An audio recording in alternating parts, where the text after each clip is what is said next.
Hello,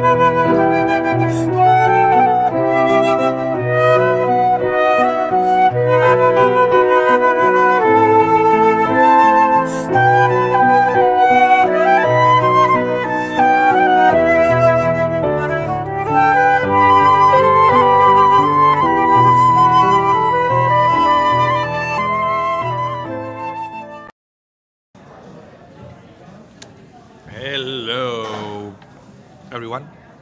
Welcome to Torah with your host, Rabbi Anibal. Great to see you. Let's see who's here. Who's online today? Priscilla Kerr is online. Brenda and David Grossman. Glenn Anderson. Let's see. Ashita Myers. I heard of her. She's my wife, by the way, for all of you who's always wondering, who is this Ashira Myers popping up in the chat and saying nice things? That's my wife. She wanted to come in person today, but she has to stay home receiving parcels, all the Chanukah goodies. That's the thing. Amazon, UPS, DHL, who knows? There's always something else. I always say that one day, if a week goes without us ordering anything, the truck driver knock at the door to see if everything is okay. But yes. Chag Sameach.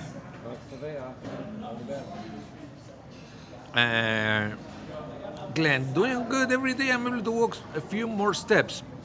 What happened with you, Glenn? What did I miss? Anyway, here I am streaming live from the Asper Jewish Community Campus. I have Rocky and Jerome here with me. Shelly's not here. Maybe she's online. If you're online, Shelly, say hello. And I'm wearing a different t-shirt today.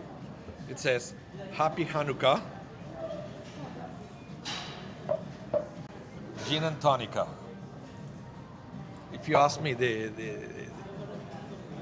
rhyme is pretty lame. But I guess not too many things rhyme with Chanukah. Harmonica, melodica. Bring the accent is the wrong place. I have a song by the New York Boys Choir. It's a Chanukah song, and this made up rhymes that they do makes me crazy. When they said potato lateka right here on Chanukah, come on, it's not lateka. I understand you need to rhyme Chanukah, but since when is lateka? I don't know. Tonica, Chanukah, maybe. Oh, Lamaka, says Ashira. We have the other t-shirt that she has that said Happy Lamaka, and there is a llama with a menorah. What is a lamaka? Anyway, we are going to continue with our studies on Chanukah today. I will give you just 2 more minutes. It's 12:08 Central Time, and at 12:10 we're going to start. We are all eating here. We all came a little earlier just to have lunch before the class. But Michael Legoff, welcome. Glenn Anderson, you said, on December 3rd, lost my left leg. I have prosthetic leg now. Oh, sorry to hear that, but okay. Refuah Shleima to you. Refuah Shleima, all the best. Thank you. Absolutely. What's your name? John. John is here, and Jennifer, J and J. I can't see how that. Oh, It's a song. no, it's a different one. I will send it to you. I'll send it to you. Welcome, Michael Legoff. Michael said harmonica, Monica. See the Adam Sandler song. Yeah, but again, I think those are lame rhymes.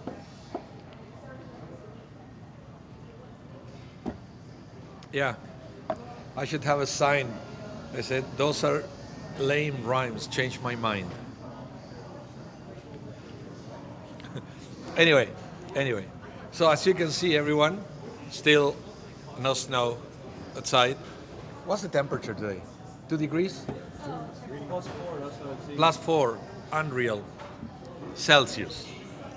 I'm saying because we have some people connected from the United States, and I say 4 degrees, and say you guys are frozen, not Fahrenheit, Celsius.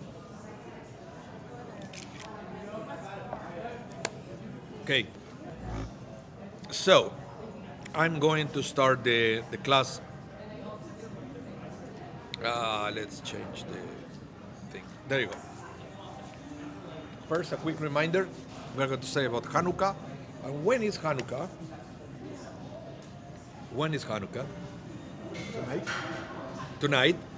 So, Chanukah is observed for 8 nights and days, starting on the 25th day of Kislev. So today, right now, is the 24th of Kislev. Okay, right now it's 24th. Tonight, when it's getting dark, it's going to be the 25th, and that's when we light the menorah. Okay, that's very important. So it begins in the evening of Thursday, December 7th, 2023, with the first candle, and ends in the evening of Friday, December 15th, at the end of the 8th day. Some people think that, that next Thursday they're going to light the 8th candle and that's it. That's the end of Chanukah. No, that's the beginning of the last day. You still have to go through the whole Friday. And I think Chanukah is a little bit more confusing than other holidays because there are no observances during the day at home. So if you don't come to synagogue, there is very little that you do during the day for Chanukah at home. So, yeah. Unless you are into eating, fried foods and stuff. But some of us, we eat fried food all the time. So Chanukah doesn't really make a difference. It's more of the same. Hello, Eric. Welcome to the class. Good afternoon. So, just a quick reminder. The other thing that I want to tell you today is this little text from the Talmud that I'm going to read now that gives a hint that Chanukah, as a time of the year where something was celebrated, existed way before the Hasmoneans, way before the rededication of the temple. Let me tell you, this is from the Talmud. Beautiful midrash. It says, when Adam, who is Adam? Not Adam Sandler, the first man, Adam, right? The Adam from the book of Genesis. When Adam noticed that the days were getting shorter, he said, is the world becoming darker because of my sins? This is logical. Listen to this. He sinned, right? Adam and Eve, they sinned. They ate from the forbidden fruit. God said to them, the punishment for doing that is... What is the punishment for eating the fruit? Death. Death. But he was still alive, right? God said to Adam and Eve, if you eat from that fruit, you're going to die. They ate from the fruit, they didn't die. But things started to change. All of a sudden they noticed that they were naked, right? So they quickly figured out, we're going to die, but not right away. Okay? When? They didn't know. They never experienced a funeral, right? Nobody around them died. So they didn't know anything. So what happened is that all of a sudden he noticed, and we believe, according to the narrative, that they were born in the Middle East, Adam and Eve, right?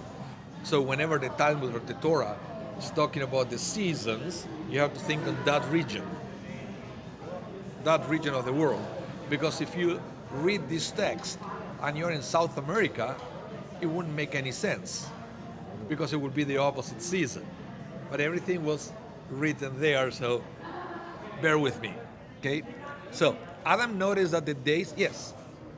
Okay, you mentioned that some people say that there was not even the animals died before Adam sinned. What would you say about that? With Adam, no. There was no death. Not even the animals? Maybe, but I don't know. It's interesting, but okay, let me back up.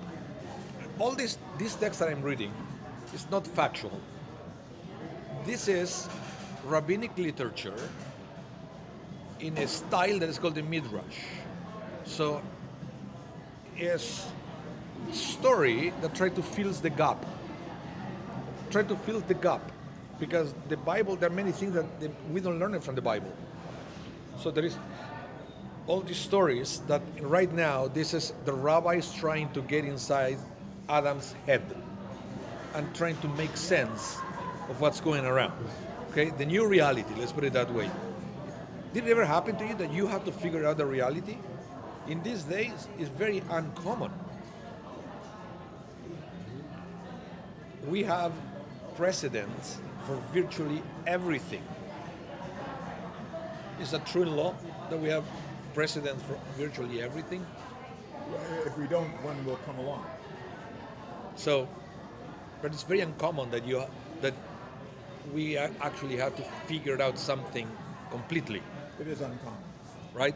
But for Adam, after Adam, the generation after, somebody will say, okay, Adam learned something, now I can know it too.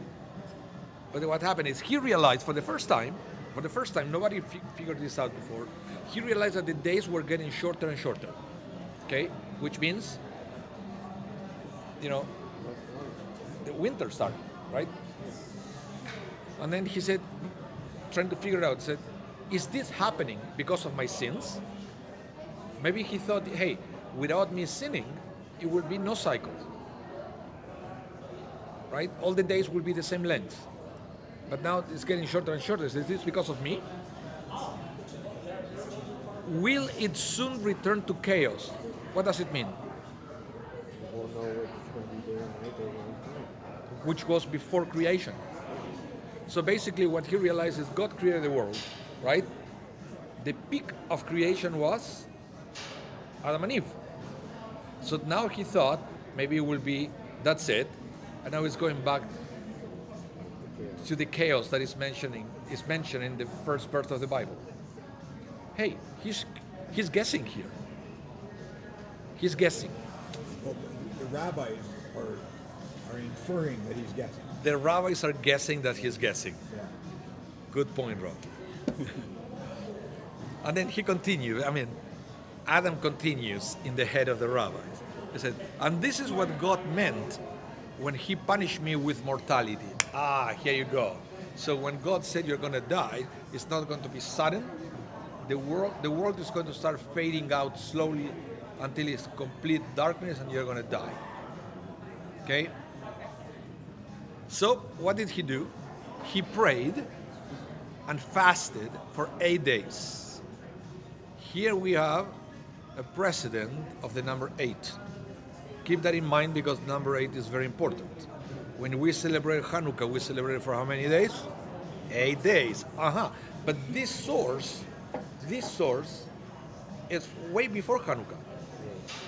Okay, let's continue. He prayed and fasted for 8 days. When the period prior to the winter solstice arrived, he saw that the days were now growing longer. Okay, shorter, and then solstice, longer, and they say, whoa, hold on a minute. What's going on here, right? Look how smart he was. Adam realized, this is the way of the world. Cycles. This is the way of the world. So Adam, when he figured that out, Adam then made 8 days of celebration. In other words, what the rabbis are saying is, he celebrated Chanukah. Okay? Not Chanukah the way we do it, but he had a solstice celebration. Why would the rabbis write something like that? And I will tell you, that is very easy to answer. Even before Chanukah, people in the Middle East were celebrating the solstice. Why? Nobody knows why. You will ask back then, let's say, 3,000 years ago, you'll ask your parents, why do we celebrate that? Because my parents celebrated that. And if you are because my parents celebrated that. So when that happens, the rabbis will say this is coming from the times of Adam. It means we don't know when it started. We've been celebrating, civilization has been celebrating the fact that the days are getting longer forever. Why is this so important? Because the concept of light and darkness, and the light fighting the darkness, and the darkness fighting the light, always existed. And this is cross-cultural. Every culture will believe that their teachings are called light, and the other guy's teachings are darkness, right? So, Chanukah, we celebrate that light defeated darkness. You understand that? Light defeated darkness. That's the thing. That's the solstice. The days are getting shorter, but finally, light came and punched darkness in the face, and now the light started getting brighter and brighter. Light defeated darkness. Okay? Let me see some of the message here. Hello, Ruvain, welcome. Michael Lego, the expulsion from the garden were made aware of life as we know it. Well, no, Adam and Eve were kicked out of the Garden of Eden, but they were not given any information on how the outside world worked. They had to figure it out. Ruben said, but it said prior to the winter solstice, prior to the days getting shorter. No. So basically what happened, before the solstice, he was fasting because he thought that this was going to continue forever until he's going to die. So he was praying and fasting. Eventually, in the other side of the solstice, he noticed that the days now they were growing longer and longer. So he figured out that the solstice has to be celebrated at the moment, at the exact moment where the light defeated darkness. And this is, you have to celebrate the year after, when you go back to that time, because now you know when it's going to happen. If you can learn how to read or how to predict the patterns of the world, it's very important. Look, even before formal calendar existed, farmers, they had to figure out when to plant, when to harvest. How would they do that? It's very difficult, because that's why the first calendars of civilizations were based on the moon, right? Based on the cycle of the moon. But the problem with that is the lunar calendar is 11 days shorter than the solar calendar.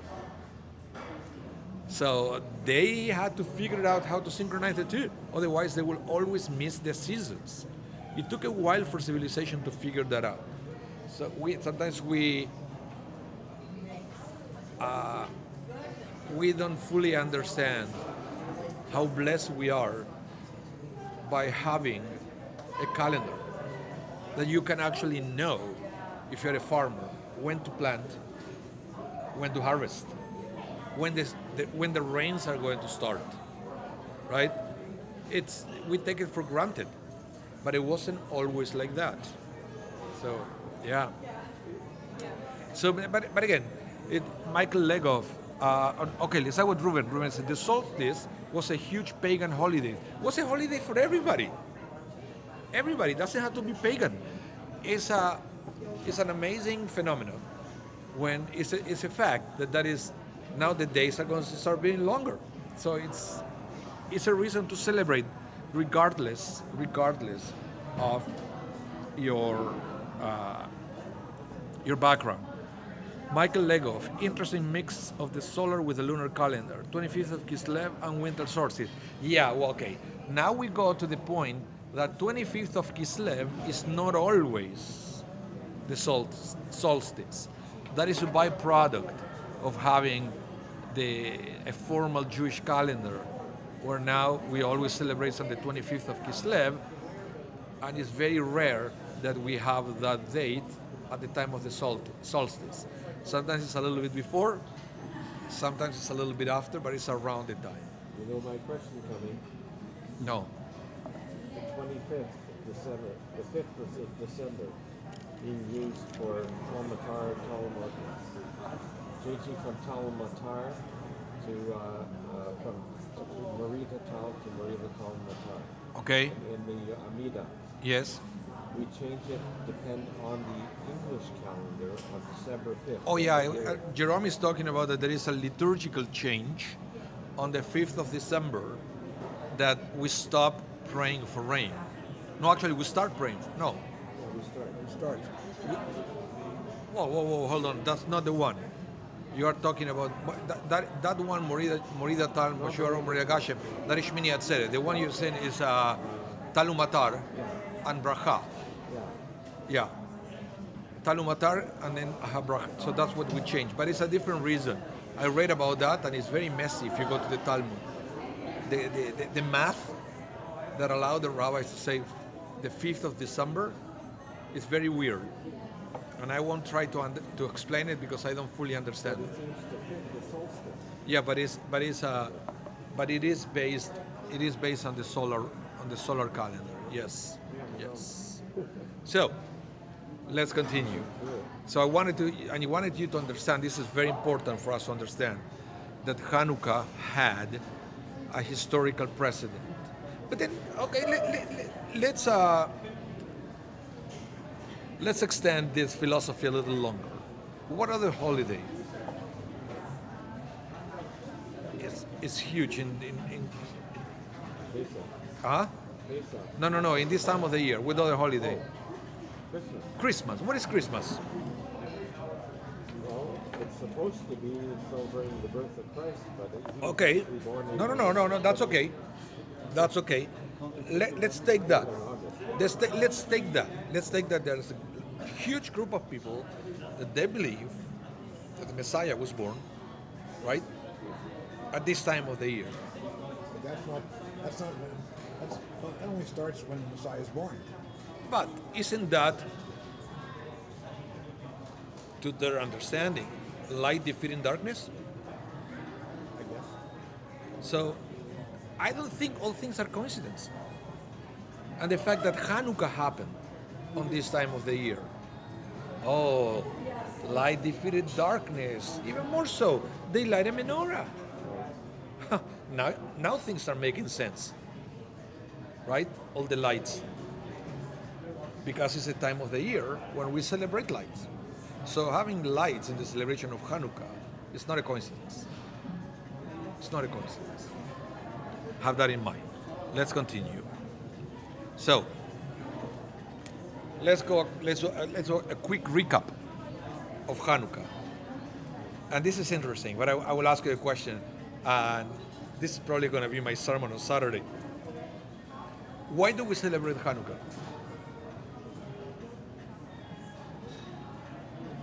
the miracle of the lights. The miracle of the light, Standing up for 8 days when only should last 1 day. blah, blah, blah, blah, blah. We are so Jerome, I will tell you, do you know why we celebrate Hanukkah? Because we are Jewish.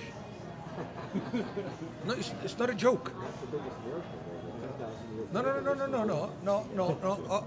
Hold on. I'm not joking. We celebrate Hanukkah because it's part of our culture. Yeah. It's part of our identity. Right? There are many people that they are not religious Jews, that they celebrate Hanukkah. Why do they celebrate Hanukkah? Because they're Jewish. It's something that is part of our Jewish identity and our culture to celebrate Hanukkah. And I'm mentioning this because the reason why we celebrate things or why we do things is fluid. Let me give you an example. When God gives the Ten Commandments in the book of Exodus, God said, observe the Sabbath day because, Make it holy. But why? Remembrance of creation. Remember the creation. But then in Deuteronomy, when Moses repeats the Ten Commandments, he said, observe the Sabbath day because you were slaves in Egypt. Right? Oh, that's not what the Torah says. Right? The reason for observance sometimes is fluid. We add meaning in different generations.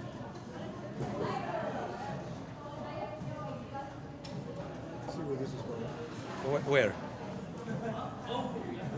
Your point is that we have always, these are habits we've always had. Sometimes the excuse is Hanukkah, sometimes the excuse is Christmas. We've always had. No, what I'm saying is we observe Shabbat. Okay? It was given. It's in the Ten Commandments. It's part of what we do. But the why we do it, answering the why, it may have different meanings in different generations.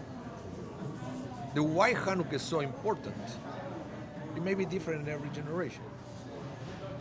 And that's why sometimes we are going to put more emphasis on the military victory.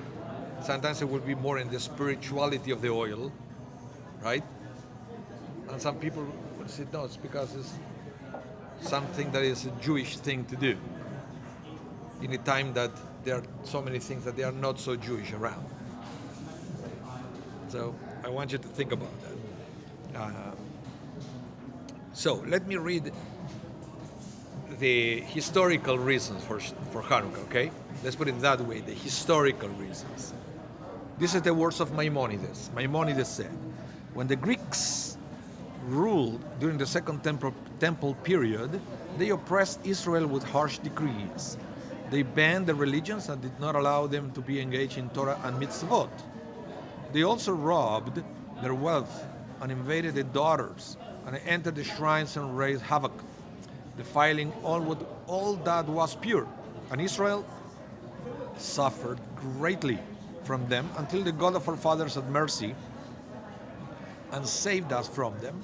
For the high priest of the Hasmoneans' house arose and killed them and saved Israel from them.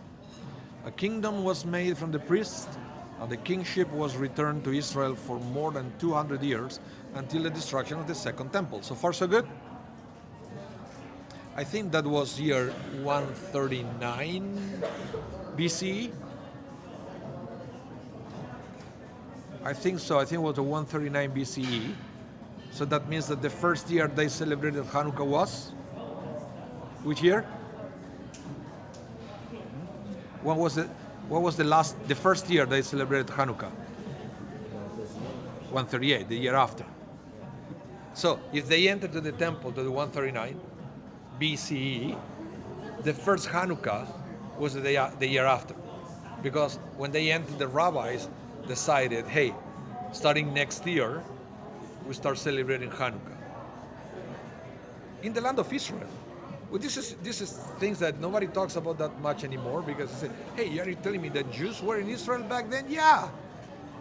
Heck yeah. Yeah. We were already there. Number 2, Maimonides. It says, when Israel regained victorious over her enemies and destroyed them, it was the 25th of Kislev. They entered the shrine and found only one cruse of oil, which would suffice for one day, and yet they lit their lamps from this oil for 8 days until they pressed new olives and produced pure oil. The miracle of the oil. You know that. And then Rambam ends by saying, for this reason the sages of that generation decreed that these 8 days, which begin on the 25th of Kislev, are days of celebration and praise. On these days we light candles, each of the 8 evenings, in the entryways of homes. Wait, not in the window? No, at the door. No, in the window. You know that? Not in the window. The halacha, the law, is to put it at the entryways of homes. If you go to Israel, they put it outside. Why? Because they trust nobody would come and steal the menorah, right? So you will see that they have like a fish tank. So they put the menorah inside that, and they close it to protect it from the wind.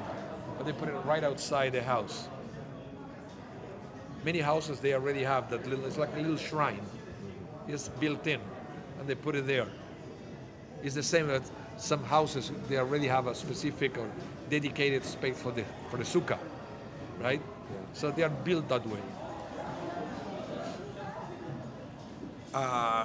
Okay. So why outside? To publicize the miracle of these days, which are known as Chanukah. Chanukah means dedication, by the way, because of the dedication of the temple.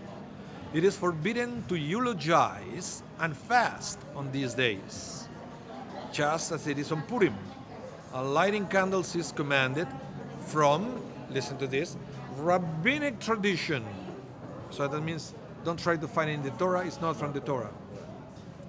In the same way as the Megillah reading for Purim is rabbinic in origin.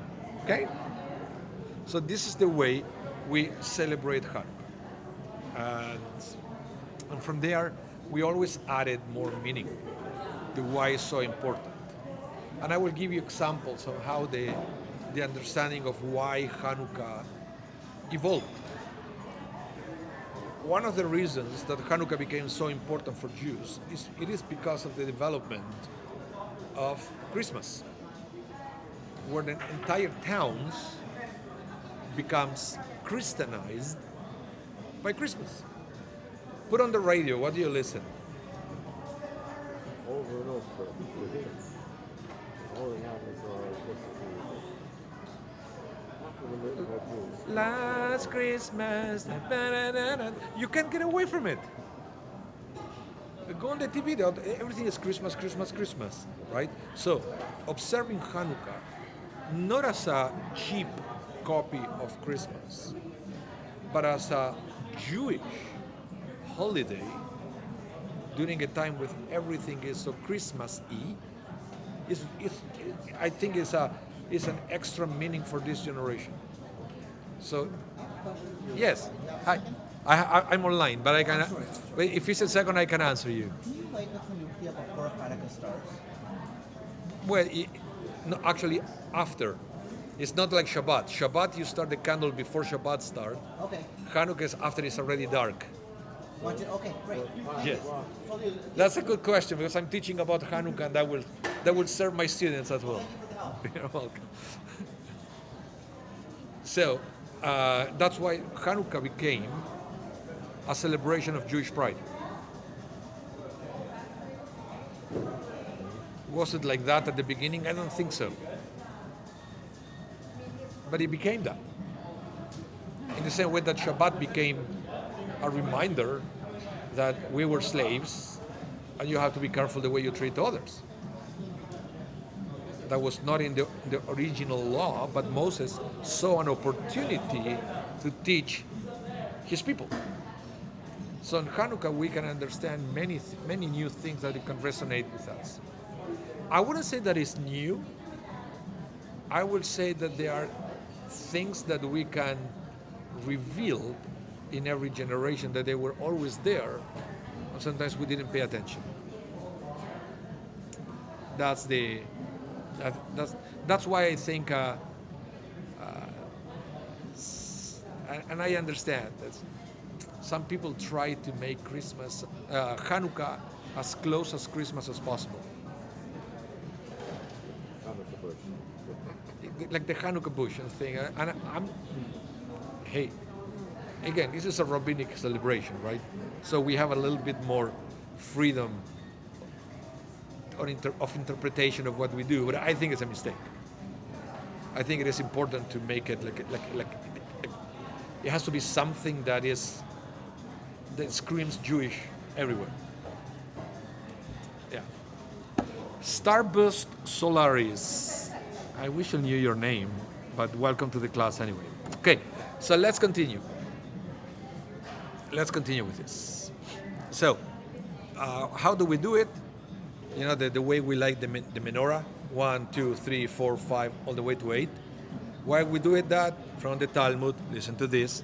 Rabbis taught the precept of Hanukkah requires 1 light for each man and his household. Okay?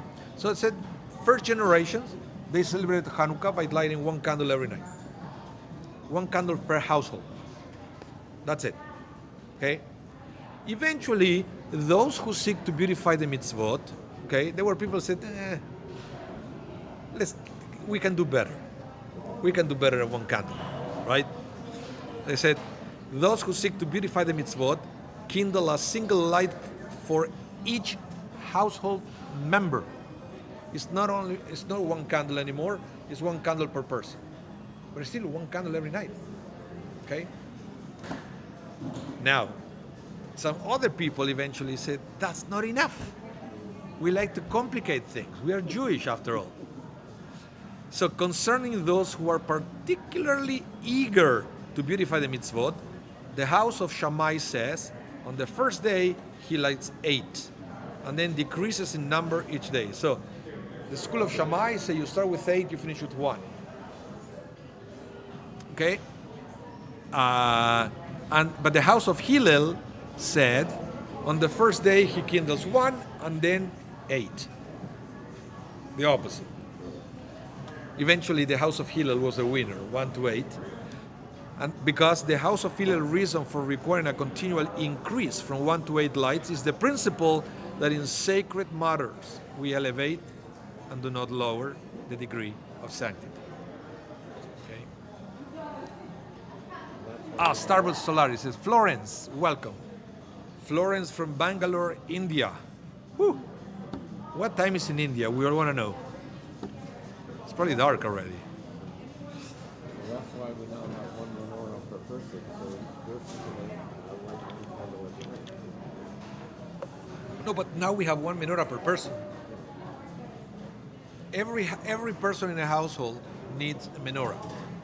Because once you already decided there is one candle per person, once we switch to the menorah, following the principle of Hillel, you can go down. You have to build on top of that, right?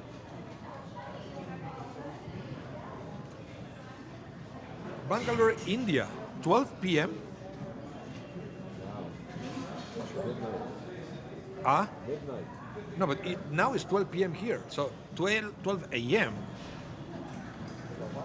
Right?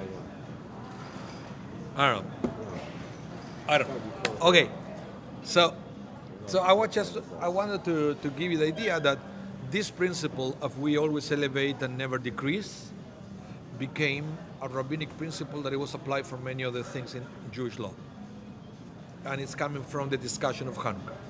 I won't give you details, but it's used in other things. You always build up, you never get rid of things. And that's why it's so difficult to change things in rabbinic traditions, because of this. Oh yeah, Starbucks Solar is at midnight, so it's 12 a.m. It's already Friday. So it's already Chanukah for you. So happy Chanukah. Okay. So let's continue with the how we do Chanukah. Okay, we already know from 1 to 8, right? Good. It is customary to light an additional candle each night, as well as the Chanukah candle. Yes, you guessed it right. This candle is called a shamash, which indicates that it's permissible to use its light and to light the other candles from it if you can. If you can. Because this is the biggest misconception. It's not that you have to use the shamash to light the other candles. You don't have to. You don't have to. Okay? Listen to this. I will read it and I will explain. The Chanukah lights themselves are not allowed to be used for light the whole time that they are burning for the purpose of the mitzvah. You can't use the light of the menorah to read, for example, or to illuminate the room. But it will be illuminated in the room anyway. So the rabbis, listen, therefore we light the shamash in order that we should not benefit from the light of the mitzvah, but only from that shamash candle. But it's well, you're using the shamash to illuminate, but also the others. But because you cannot distinguish one from the other, is valid. You can't tell that the light that you're using is from the menorah or the shamash. So that's why it's all good. It's halacha to its purest. Rabbinic thought to the purest. Okay? Daniel B., welcome to the class. Let's continue. So now we know we need a shamash. So how many candles we light in total? All the, if you put it together, All the days together? huh? 45. That's a big mistake because everybody will go 8, 7, 6, and then they always forget the shamash. So you have to add 8 at the end. 45. So that's why I always say when before Chanukah, some people will use leftover candles that they have in the drawer. You have to count that you actually have 45. And if you don't, hey, we are still selling them. Oh no, actually they just closed. Just next to me, the gift shop just closed. You see, I will show you. Why would you have any left? We used to have the table there. Okay. Not if you use them properly. Or mine, something So, break. let's continue. The mitzvah of the Hanukkah light is to place it on the outside at the entrance of one's house. Outside at the entrance. Okay? This is from the Talmud. And Rashi is the first time who explained this is in order to publicize the miracle. Okay? We already know that, but remember, if you can, you put it outside. Okay? And if you cannot, what do you do? And you can put it somewhere it's Listen, visible. listen. Let's go to the Shulchan Aruch now. One lights the Hanukkah lamps from sunset onward. Okay? That's the guy who was asking me the question. Yeah. So it has to be dark first. Shabbat is the opposite. You have to light it before it's dark. Because otherwise in Shabbat you can't light. And also the other thing that is the opposite of Shabbat. On Shabbat, first we say first you light and then you say the blessing. On Hanukkah, because there is no restrictions to use fire, first you say the blessing, then you light. So one lights the Hanukkah lamp from sunset onward. If one did not light at sunset, one should light as long as people are returning from the marketplace, which is approximately 1/2 hour after sunset, since this is the optimal time to publicize the miracle. This was written at a different time, right? Coming home after that, it was very dangerous. They didn't have the street lights and all that, okay?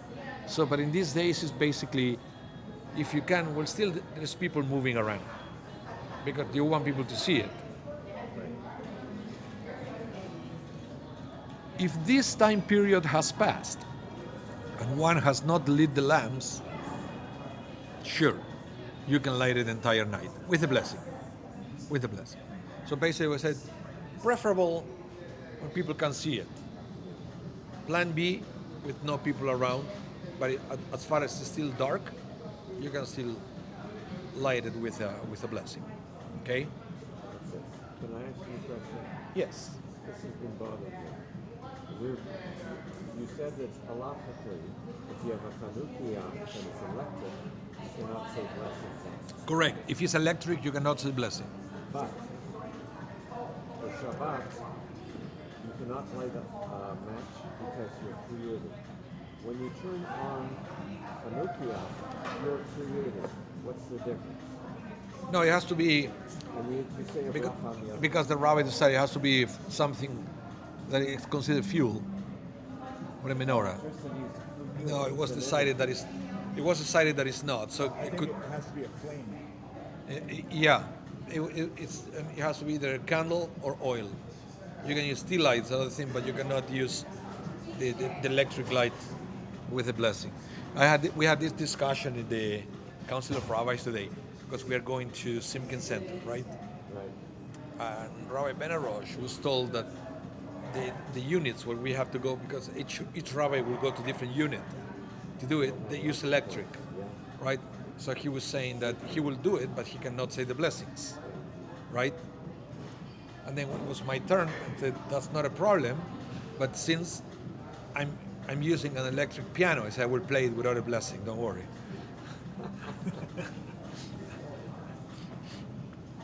Yeah. Okay. So That's how we light it. Let's continue. So, what is the blessing recited upon lighting the Chanukah candles? Okay? One blesses, blessed are you, God, our God, King, the King of the universe, who has commanded us to light the Chanukah candle. Where- Ah, thank you, Jerome. Huh? There's no such thing. It's not in the Torah. No. So how can we say the blessing, Asher Kitchanu Mitzvotav Sivanu? Listen to this. Listen to this. Where is the Talmud says? What is the biblical source of this command? Nowhere but. There's always a but. Always. All right, listen to this. Rav Avia says, from do not deviate from the things they, the rabbis, tell you. So the Torah, this is true. It says from Deuteronomy 17:11. Okay? It said, do not deviate from the things they tell you. Who are they? I believe Moses is talking about the judges. Okay? But here it's understood that they are the leaders, the rabbis. So if the Torah says that they are talking on behalf of God, because and Rab Nehemiah said, so he's adding, right, another verse from Deuteronomy, and he said from the verse, ask your father and he will tell you, ask your elders and they will tell you. What the Talmud means is both are talking on behalf of God. So if they are commanding you doing something, they are doing it on behalf of God because God already authorized them to be the one telling you what to do. Hey, some people consider the same thing with the candles of Shabbat. There is no commandment in the Torah saying that to light the Shabbat candles. But the Chanukah is the same. But the rabbis decided that this is a commandment, and if this is a commandment, it's coming from God. So, of course, we as Torah scholars, we know that it was given by the rabbis, right? But in practical terms, it's coming from God. That's the best answer Yes. for a misleading bracha. Oh, they said no. Oh, it's a Torah here. Please rise. Okay. Come on, take a seat. Put it on the table. Put it on the table. So otherwise, we all have to rise. Thank you. I'm saying here is Leon Pinkovich, who just brought a Torah to the class. So I can't lie anymore. The Torah is here. I had to stick to my script. Bring your wife. She brought the Torah. So yeah, it is kind of a misleading thing, but there are so many things like that, Rocky. That things that say we say Asher Kitchanu Mitzvotav, it's coming from God, but same with the reading of the Megillah, Purim.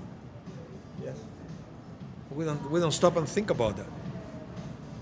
But yeah, that's why I always say the branch of Judaism that we practice is not Orthodox, it's not conservative, it's not Reform, it's Rabbinic Judaism.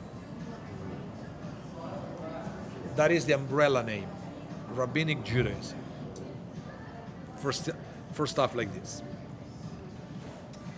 Let's continue. I have here for you the little calendar of what we do. Okay, it's going to change in a second for you, Jerome. I just wanted to be sure that we know what we're supposed to do. You see there, we have tonight, we light one candle on the far right, facing the menorah. So somebody looking at it from the outside would see the opposite. Oh, yeah. Okay. It's to you, okay? So what do I do tonight? Should I have it facing the congregation for the camera, or should I have it facing me? You face it for the camera, but then you go around. Just go around and do it from the front. Yeah, so it's always to the right for you. So tonight, Jerome, if you're doing it, you have to say 3 blessings. You see there it says blessing 1, 2, and 3. I'm going to mention which one they are in the next slide. I want to say in the next slide. So you remember. That's why I came here. Sorry? That's why I came today. For blessings? Okay. So Friday night. Oh, I like it still does this, right? Does it recognize it if I do like this? Yeah. Friday night, we have blessings 1 and 2. And they will be all the way to the end, only 2 blessings. Now this is tricky because the 3rd blessing is the Sheheyanu. And you have to say the Sheheyanu the first time you light the menorah for the season. So let's say that you're traveling and you're not in town until Sunday night. So you couldn't light the menorah tonight, Friday, Saturday. On Sunday, okay, you're gonna light 4 candles, okay, and say the Sheheyanu. You have to remember that. Sheheyanu is only the first night, which I hope is tonight, but it may not be if you cannot light the candles tonight. So, Friday night, 2 candles with 2 blessings, but you have to do it before you light the Shabbat candles, which is quite early. It's quite early. You cannot light the menorah after Shabbat started, okay? Especially because it's a rabbinic holiday, and Shabbat is biblical. Saturday, you do it again. 3 candles, 2 blessings, but after Havdalah. You have to do Havdalah first. And then Sunday, all the way to the end, just 2 blessings after nightfall. Any questions? Blessings. Blessing number 1.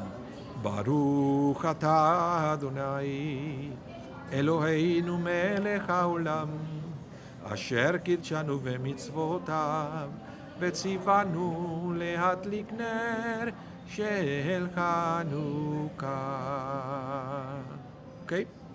So that melody that many people here in Winnipeg use for Shabbat is for Chanukah. That is the Chanukah melody. You have many other beautiful melodies for Shabbat. So why I tried to find out why many people in Winnipeg they use this melody for Shabbat. That's the only one they know because that's something that everybody celebrates. Everybody celebrates Chanukah, right? So since they were little kids, they ta ta ta ta ta ta ta da da da da da da. So they use it. That's what they were taught in Hebrew school. But that's the Chanukah melody, okay? There are other beautiful melodies for Shabbat. Baruch atah Adonai Eloheinu melech haolam asher kidshanu v'mitzvotav. Right? Or you can say Baruch atah Adonai Eloheinu melech haolam. The beautiful melody, but this one should be Chanukah. So when you leave a melody, and this is Judaism 101, when you leave a melody specifically for one holiday, it enhances the holiday. A melody could be like a smell, right? As soon as you smell the gefilte fish, what's that? Memories from your head. Pesach, right? There are certain things that they will anchor you to a specific celebration. Second blessing. Baruch atah Adonai Eloheinu melech haolam she'asa nisim lavoteinu bayamim hahem ba'azman hazeh. Okay? That one makes more sense. Yeah, there is no Asher Kidshanu. Yeah, there is no commandment. This is the one that is reminding us that one of the reasons why we celebrate Hanukkah is to express gratitude. The miracles then and now. But you see, the original, if you go to the Talmud, why we celebrate Hanukkah, it won't say anything about Hanukkah is also a Thanksgiving celebration. But this is us peeling layers of meaning, of holidays. Okay, next. Baruch atah Adonai Eloheinu melech haolam she'echeyanu v'kiyemanu v'higianu Lazman Hazeh. And the Shechayan, right? And now, you light the candles. Not the other way around. You can light the shamash before, if you want. That's what I recommend. You light the shamash, just to be sure that your matches work. Unless you have a small shamash. Or if you have a small shamash, just sing the blessings fast. Okay? And after you finish all the blessings, then you start lighting. How do you light? Left to right. You put the candles right to left, and you light left to right. Okay? Oh, it's 1 p.m. Okay, because we have one more thing. After we light the candles, what do we sing? Before that, before Mautzur. Anerot talalu anachnu matligim, anerot talalu anachnu matligim, ala nisim ve'ala niflahot ve'ala teshuot ve'ala milchamot. She'asita la'avoteinu, she'asita la'avoteinu, bayamimahem, bayamimahem, bayamimahem, bazman azeh. And then, Ma'otzur Yeshuati, or I have a little dreidel, I made it out of, you know it. You know, what is the other one? O Chanukah, come light the menorah. Or etc. etc. etc. Oh, I have so much stuff for you here, but yeah. So you see, we thank you, God, and we add also the other thing you have to know is the liturgy during the week of Chanukah will change a little bit. We add the paragraph it's called Ala Nisim. During the silent Amida, Ala Nisim, and we thank you, God, for the miracles, for the redemption, for the mighty deeds, for the saving acts, and for the wonders which you have wrought for our ancestors in those days at this time. In the days of Matityahu, the sons of Yohanan, the high priest, the Hasmonians and his sons, etc. And we also add special Torah readings every day. And and there is always one day of Chanukah that is also Rosh Chodesh. And you have extra Torah readings. It's fascinating. Yeah. Okay, everyone. Thank you so much for... and Ashira said the Sevivon. We play with the Sevivon. Yeah. We play with the dreidel, right? I was at Sevivon, sof, Chanukah, Uchak Tov, Chanukah, Uchak Tov, Sevivon, sof. And then you can say, Feliz Chanukah. Feliz Chanukah, Feliz Chanukah, light every night the Chanukah. I wanna give you a crispy latka, I wanna give you a crispy latka, I wanna give you a crispy latka from the bottom of my heart. Chag Sameach, everyone. I hope you're celebrating tonight. If you miss any part of the class, remember, it's going to be rebroadcasted tonight at 8 p.m. Central Time. So you can always catch it again. And try to celebrate at home if you can. Come to synagogue, join a minyan. It's an amazing holiday, and it's a good time of the year to be proud of our Judaism. That's the whole idea of Chanukah. Thank you, everyone. Stay safe. Have a wonderful day. Chag Sameach. See you soon. Bye.